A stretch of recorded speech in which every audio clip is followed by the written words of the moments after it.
हाय। नमस्कार सभी भक्तगण को। मेरा नाम राजीव कुमार है। आज मैं फिर से जो है आज गीता का पाठ कर रहा हूँ। आज का अध्याय जो है 5वां है। कल जहाँ तक मैंने पाठ किया था वहाँ से आगे आज मैं पाठ शुरू कर रहा हूँ, आरंभ कर रहा हूँ।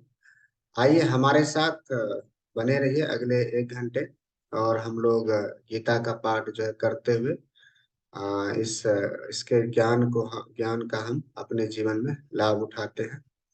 आइए सबसे पहले हम लोग प्रार्थना कर लेते हैं भगवान श्री कृष्ण से। हे भगवान, आप हमें आशीर्वाद प्रदान करें कि हम गीता का पाठ, गीता का श्लोक का पाठ अच्छे से करो और उसका अर्थ और उसका तात्पर्य भी अच्छे से समझूं और अपने जीवन में लाभान्वित। जय श्री कृष्ण। आइए शुरू करते हैं। पहला श्लोक है जहां से मैंने कल जहां पर हमने जो पाठ की थी वहां से आगे का पहला श्लोक है। सक्रोति हैव याः सौडुः प्राक् प्राक्व शरीर विमोचन्तः काम क्रोधो द्विधम वेगम सयुक्तः स सुखी नर नर।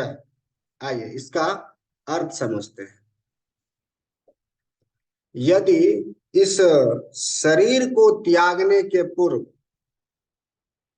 कोई मनुष्य इंद्रियों के वेगों को सहन करने तथा इच्छा एवं क्रोध के वेग को रोकने में समर्थ होता है तो वे इस संसार में सुखी रह सकता है। आइए इसका तात्पर्य समझते हैं। समझिए, यदि कोई आत्म साक्षात्कार के पथ पर अग्रसर होना चाहता है तो उसे भौतिक इंद्रियों के वेग को रोकने का प्रयत्न करना चाहिए। ये वेग हैं वाणी वेग, क्रोध वेग, मनोवेग, उदर वेग, उपस्थ वेग तथा जिह्वा वेग। जो व्यक्ति इन विभिन्न इंद्रियों के वेगों को तथा मन को वश करने में समर्थ है वह गोस्वामी या स्वामी कहलाता है। ऐसे गोस्वामी नितांत संयमित जीवन बिताते हैं और इंद्रियों के वेगों का तिरस्कार करते हैं। भौतिक इच्छाएं पूर्ण ना होने पर क्रोध उत्पन्न होता है और इस प्रकार मन, नेत्र तथा वक्षस्थल उत्तेजित होते हैं। अतः इस शरीर का परित्याग करने के पूर्व मनुष्य को इन्हें बस में करने का अभ्यास करना चाहिए। जो ऐसा कर सकता है वह स्वरूप सिद्ध माना जाता है और आत्म साक्षात्कार की अवस्था में वह सुखी रहता है। योगी का कर्तव्य है कि वह इच्छा तथा क्रोध को बस में करने का भरसक प्रयत्न करे।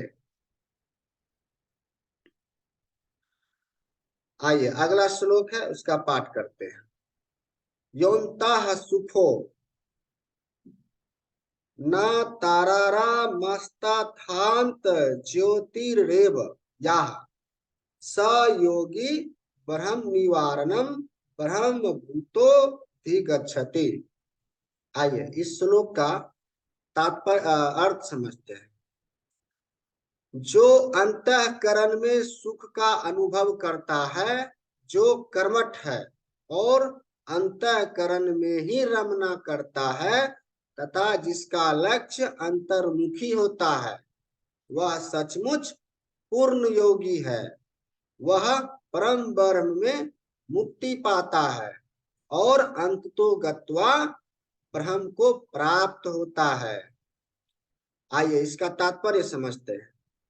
जब तक मनुष्य अपने अंतःकरण में सुख का अनुभव नहीं करता तब तक भला बाह्य सुख को प्राप्त करने वाली बाह्य क्रियाओं से वह कैसे छूट सकता है। मुक्त पुरुष वास्तविक अनुभव द्वारा सुख भोगता है। अतः वह किसी भी स्थान में मौन भाव से बैठकर अंतःकरण में जीवन के कार्यकलापों का आनंद लेता है। ऐसा मुक्त पुरुष कभी बाह्य भौतिक सुख की कामना नहीं करता। यह अवस्था ब्रह्मभूत कहलाती है, जिसे प्राप्त करने पर भागवत धाम जाना निश्चित है। आइए अगला श्लोक का पाठ करते हैं। लभन्ते ब्रह्म निवारण्य मीरस्याः क्षीण कल्मषाः छिन्न द्वेधा यात्माना, क्षमा कीजिएगा, यातात्मानः सर्वभूत हिते रतः। आइए इस श्लोक का अर्थ समझते हैं।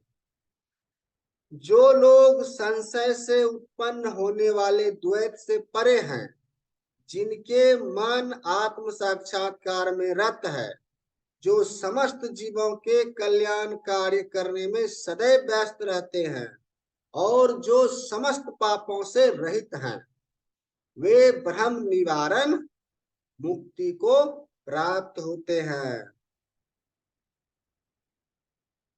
क्षमा कीजिएगा, वे ब्रह्म निवारण मुक्ति को प्राप्त होते हैं। आइए इस श्लोक का तात्पर्य समझते हैं।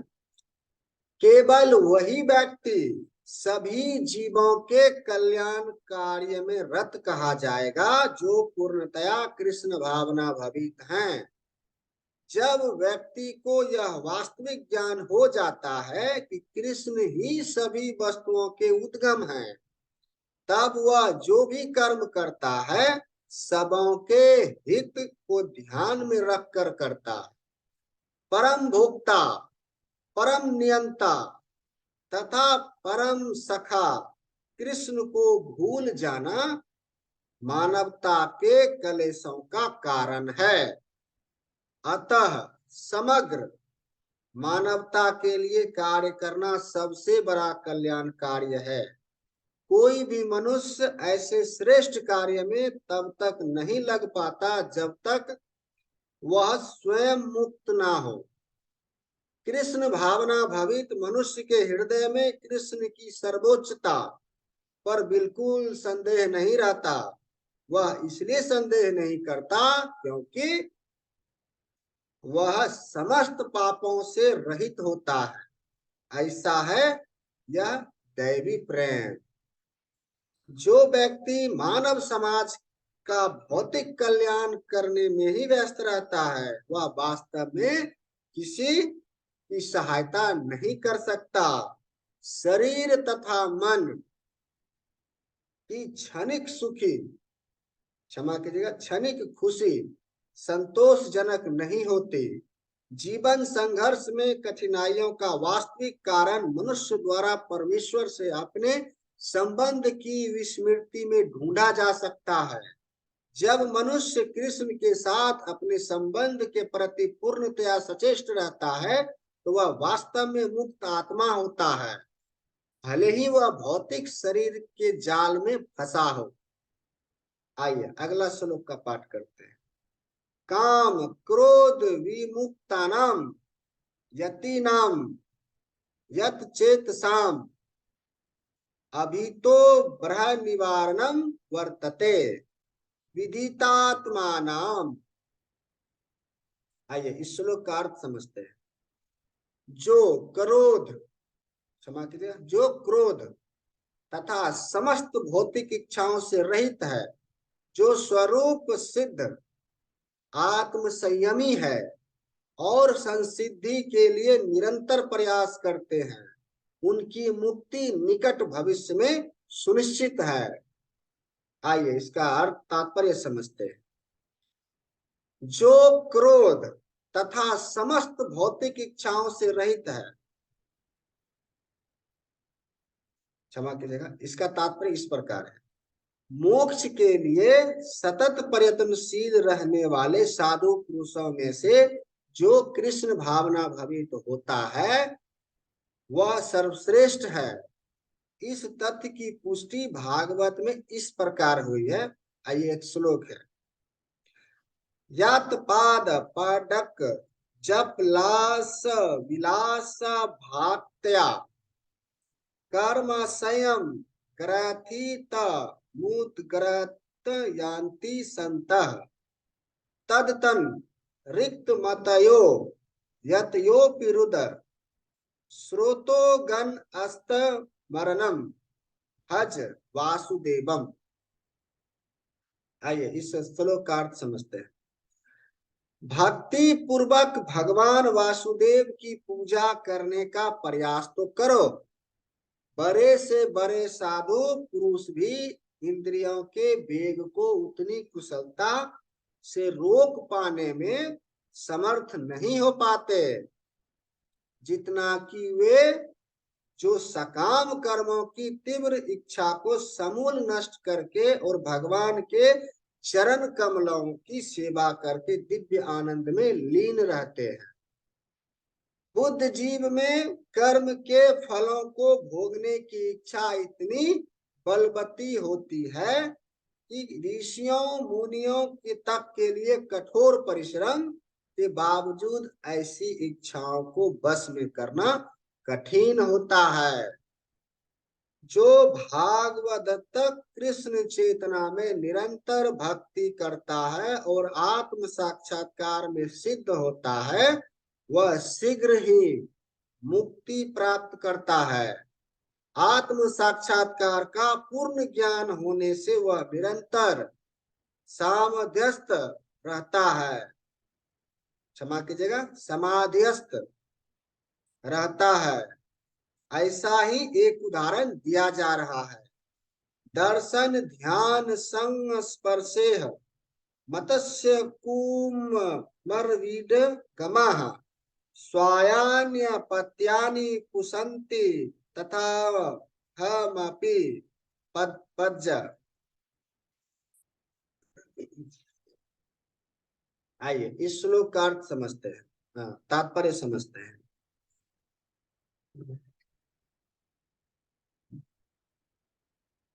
अर्थ समझते हैं। मछली, कछुआ तथा पक्षी केवल दृष्टि चिंतन या स्पर्श से अपनी संतानों को पालते हैं। मैं भी उसी तरह करता हूं। मछली अपने बच्चों को केवल देखकर बड़ा करती है। कछुआ केवल चिंतन द्वारा अपने बच्चों को पालता है। कछुआ अपने अंडे स्थल में देता है और स्वयं जल में रहने के कारण निरंतर अंडों की चिंतन करता रहता है। इस प्रकार भागवत तक भागवत धाम से दूर स्थित रहकर भी भगवान का चिंतन करके कृष्ण भावना मृत्यु द्वारा उनके धाम पहुंच सकता है। उसे भौतिक कलेशों का अनुभव नहीं होता। यह जीवन अवस्था ब्रह्म निर्वाण अर्थात भगवान में निरंतर लीन रहने के कारण भौतिक कष्टों का अभाव कहलाती है। आइए अगला श्लोक का पाठ करते हैं। स्पर्श क्षमा कीजिएगा, स्पर्श न कृत्वा बहिवारम वांतरे भ्रुवोः प्राणपानो समो कृत्वा नासाभ्यंतरचारिणो यतेन्द्रिय मनोबुद्धिर्म मुर्निमुर्छप्रायणः विगेतच्छा भया क्रोधो याः सदा मुक्त एव सः। आइए इस श्लोक का अर्थ समझते हैं।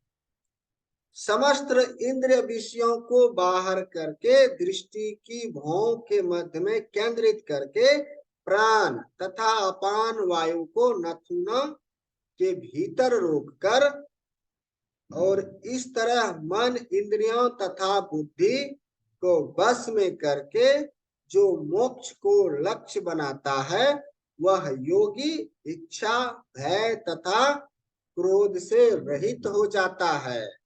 जो निरंतर इस अवस्था में रहता है वह अवश्य ही मुक्त है। आइए इस श्लोक का अर्थ समझते हैं।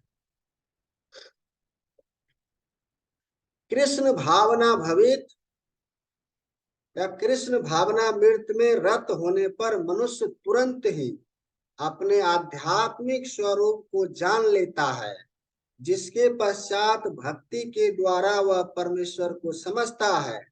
जब मनुष्य भक्ति करता है तो वह दिव्य स्थिति को प्राप्त होता है और अपने कर्म क्षेत्र में भगवान की उपस्थिति का अनुभव करने योग्य हो जाता है। यह विशेष स्थिति मुक्ति कहलाती है। मुक्ति विषयक उपर्युक्त सिद्धांतों का प्रतिपादन करके श्री भगवान अर्जुन को यह शिक्षा देते हैं कि मनुष्य किस प्रकार अष्टांग योग का अभ्यास करके इस स्थिति को प्राप्त होता है। यह अष्टांग योग 8 विधियां यम, नियम, आसन, प्राणायाम, प्रत्याहार, धारणा, ध्यान तथा समाधि में विभाजित है। छठे अध्याय में योग के विषय में विस्तृत व्याख्या की गई है। 5वें अध्याय के अंत में तो इसका प्रारंभिक विवेचना ही दिया गया है। योग में प्रतिहार विधि से शब्द, स्पर्श, रूप, स्वाद तथा गंध का निराकरण करना होता है और तब दृष्टि को दोनों भौहों के बीच लाकर अधखुली पलकों से उसे नसाग्र कर केंद्रित करना पड़ता है। आंखों को पूरी तरह बंद करने से कोई लाभ नहीं होता, क्योंकि तब सो जाने की संभावना रहती है। ना ही आंखों को पूरा खुला रखने से कोई लाभ है, क्योंकि तब तो इंद्रिय विषयों द्वारा आकृष्ट होने का भय बना रहता है। नथुनों के भीतर श्वास की गति को रोकने के लिए प्राण तथा अपान वायु को सम किया जाता है। ऐसे योगाभ्यास से मनुष्य अपनी इंद्रियों के ऊपर नियंत्रण प्राप्त करता है, बाह्य इंद्रिय विषयों से दूर रहता है और अपनी मुक्ति की तैयारी करता है। इस योग विधि से मनुष्य समस्त प्रकार के भय तथा क्रोध से रहित हो जाता है और परमात्मा की उपस्थिति का अनुभव करता है। दूसरे शब्दों में कृष्ण भावनामृत योग के सिद्धांतों को संपन्न करने की सरल विधि है। अगले अध्याय में इसकी विस्तार से व्याख्या होगी। किंतु कृष्ण भावना भवित व्यक्ति सदैव भक्ति में लीन रहता है, जिससे उसकी इंद्रियों के अनियंत्र प्रवृत्त होने का भय नहीं रह जाता। अष्टांग योग की अपेक्षा इंद्रियों को बस में करने की यह अधिक उत्तम विधि है। आइए इस 5वें अध्याय का अंतिम श्लोक का पाठ करते हैं। भोक्तारम यज्ञ तपसाम सर्वलोक महेश्वरम सुहृदम सर्वभूतानाम ज्ञात्वा मम शांति मिरिच्छति। आइए इस श्लोक का अर्थ समझते हैं। मुझे समस्त यज्ञों तथा तपस्याओं का परम भोक्ता, समस्त लोकों तथा देवताओं का परमेश्वर एवं समस्त जीवों का उपकारी एवं हितैषी जानकार मेरे भावनामृत के पूर्ण पुरुष भौतिक दुखों से शांति लाभ करता है। आइए इस श्लोक का तात्पर्य समझते हैं। माया के वशीभूत सारे बुद्ध जीव इस संसार में शांति प्राप्त करने के लिए उत्सुक रहते हैं, किंतु भागवत गीता के इस अंश में वर्णित शांति के सूत्र को वे नहीं जानते। शांति का सबसे बड़ा सूत्र यही है कि भगवान कृष्ण समस्त मानवीय कर्मों के भोक्ता हैं। मनुष्य को चाहिए कि प्रत्येक वस्तु भगवान की दिव्य सेवा में अर्पित कर दें, क्योंकि वे समस्त लोकों तथा उनमें रहने वाले देवताओं के स्वामी हैं। उनसे बड़ा कोई नहीं है। वे बड़े से बड़े देवता शिव तथा ब्रह्मा से भी महान हैं।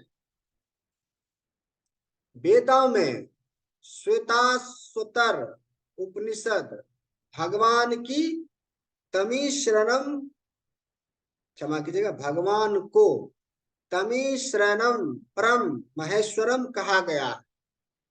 माया के वशीभूत होकर सारे जीव सर्वत्र अपना प्रभुत्व जताना चाहते हैं, लेकिन वास्तविकता तो यह है कि सर्वत्र भगवान की माया का प्रभुत्व है। भगवान प्रकृति माया, इसको हम माया कहते हैं, के स्वामी हैं और बुद्ध जीव प्रकृति के कठोर अनुशासन के अंतर्गत हैं। जब तक कोई इन तथ्यों को समझ नहीं लेता, तब तक संसार में विशिष्ट या समिष्ट रूप से शांति प्राप्त कर पाना संभव नहीं है। कृष्ण भावनामृत का यही अर्थ है। भगवान कृष्ण परमेश्वर हैं तथा देवताओं सहित सारे जीव उनके आश्रित है। पूर्ण कृष्ण भावनामृत में रहकर ही पूर्ण शांति प्राप्त की जा सकती है। यहाँ क्षमा कीजिएगा, यह 5वां अध्याय कृष्ण भावनामृत की जिसे सामान्यतः कर्मयोग कहते हैं, व्यवहारिक व्याख्या है। यहाँ पर इस प्रश्न का उत्तर दिया गया है कि कर्म योग से मुक्ति किस तरह प्राप्त होती है। कृष्ण भावनामृत में कार्य करने का अर्थ है परमेश्वर के रूप में भगवान के पूर्ण ज्ञान के साथ कर्म करना। ऐसा कर्म दिव्य ज्ञान से भिन्न नहीं होता। प्रत्यक्ष कृष्ण भावनामृत भक्ति योग है और ज्ञान योग वह पथ है जिससे भक्ति योग प्राप्त किया जाता है। कृष्ण भावनामृत का अर्थ है परमेश्वर के साथ अपने संबंध का पूर्ण ज्ञान प्राप्त करके कर्म करना, और इस चेतना की पूर्णता का अर्थ है कृष्ण या श्री भगवान का पूर्ण ज्ञान। शुद्ध जीव भगवान के अंश के रूप में ईश्वर का शाश्वत दास है। वह माया पर प्रभुत्व जताने की इच्छा से ही माया के संपर्क में आता है और यही उसके कष्टों का मूल कारण है।